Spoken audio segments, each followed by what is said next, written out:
ఓం శ్రీ పరమాత్మనే నమః.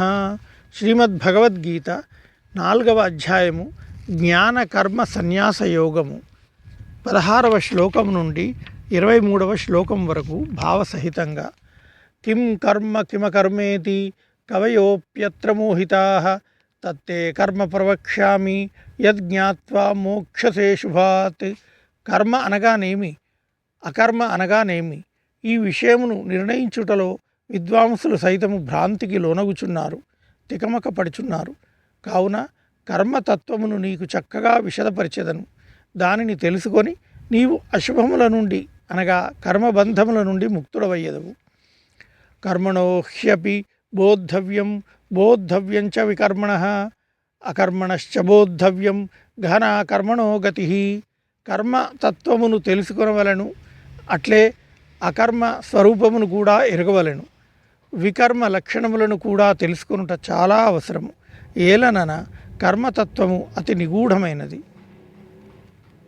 కర్మణ్యకర్మయః పశ్యేత్ అకర్మణి చ కర్మయః సబుద్ధిమాన్ మనుష్యేషు సయుక్తః కృత్స్న కర్మకృత్.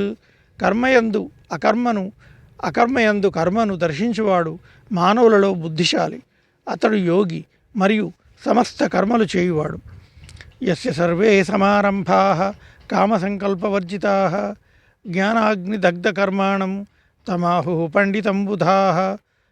ఎవని కర్మలన్నీను శాస్త్ర సమ్మతములై కామసంకల్పవర్జితములై జరుగునో, అట్లే ఎవని కర్మలన్నీను జ్ఞానాగ్నిచే భస్మమగునో అట్టి మహాపురుషుని జ్ఞానులు పండితుడని అందురు. త్యక్త్వా కర్మఫలాసంగం నిత్యతృప్తో నిరాశ్రయః కర్మణ్యభిప్రవృత్తోపి నైవ కించిత్ కరోతి సహా. సమస్త కర్మలయందును వాటి ఫలితములయందును సర్వదా ఆసక్తిని వీడి సంసార ఆశ్రయరహితుడై పరమాత్మయందే నిత్యతృప్తుడైన పురుషుడు కర్మలయందు చక్కగా ప్రవృత్తుడైనప్పటికీ వాస్తవముగా వాటికి కర్మలకు కర్త కాడు. నిరాశీర్యత చిత్తాత్మ త్యక్త సర్వపరిగ్రహ శారీరం కేవలం కర్మ కుర్వన్నాప్నోతి కిల్బిషం. అంతఃకరణమును శరీరేంద్రియములను జయించినవాడు, సమస్త భోగ సామగ్రిని పరిత్యజించినవాడు, ఆశారహితుడు అయిన సాంఖ్యయోగి కేవలము శారీరక కర్మలను ఆచరించుచును పాపములను పొందడు. యదృచ్ఛాలాభ సంతుష్టో ద్వంద్వాతీతో విమత్సరః సమసిద్ధావసిద్ధౌ చ కుత్వాపి నిబధ్యతే. తాను కోరకుండగానే లభించిన పదార్థములతో అప్రయత్నముగా అమరిన లాభములతో సంతుష్టుడైనవాడు, అసూయ లేనివాడు, హర్షశోకాది ద్వంద్వములకు అతీతుడు అయినవాడు, సిద్ధి అందును అసిద్ధి అందును సమదృష్టి కలిగియుండును. అట్టి కర్మయోగి కర్మలను ఆచరించుచున్నను వాటి బంధములలో చిక్కుపడడు.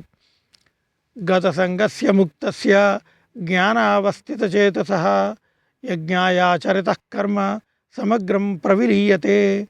ఏలనన ఆసక్తి, దేహాభిమానము, మమకారము ఏమాత్రము లేనివాడును, పరమాత్మ జ్ఞానమునందే నిరంతరము మనస్సును లగ్నమనర్చినవాడును, కేవలము యజ్ఞార్థమే కర్మలను ఆచరించువాడును అగు మనుష్యుని యొక్క కర్మలన్నీయును పూర్తిగా విలీనములగు అనగా మిగిలి ఉండవు. ఓం తత్సత్. సర్వే జనాః సుఖినో భవంతు. రేపటి వీడియోలో మరికొన్ని శ్లోకాలు చదువుదాం.